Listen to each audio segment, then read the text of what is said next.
Hi friends, ఈరోజు మలేషియాలో drinking water machines ఎలా పనిచేస్తాయి అనేది మీకు చూపించబోతున్నాను. ఈ డ్రింకింగ్ వాటర్ మిషన్స్ వచ్చేసిలో మనం 1 లీటర్ దగ్గర నుంచి ఎంత కావాలంటే అంత వాటర్ మనం పట్టుకోవచ్చు అనమాట. ముఖ్యంగా ఈ మిషన్స్ వచ్చేసరికి కొన్ని కిరాణా షాప్స్ దగ్గర, అలాగే కొన్ని అపార్ట్మెంట్స్ కింద మీకు ఉంటాయన్నమాట.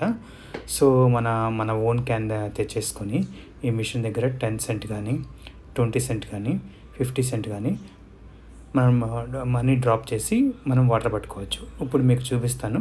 ఫస్ట్ ఈ మిషన్లో నేను ఒక 20 సెంట్ సెంట్ డ్రాప్ చేస్తున్నాను అమౌంట్. చూడండి, ఇక్కడ పైన మిషన్లో మీకు 4 లీటర్స్ అని చూపిస్తుంది. అంటే మీకు 10 సెంట్కి వచ్చేసరికి 2 లీటర్స్ వాటర్ ఇస్తుంది అనమాట ఈ మిషన్. అంటే మన ఇండియన్ కరెన్సీలో చెప్పాలంటే కనుక 1 లీటర్ వచ్చేసరికి 90 పైసా.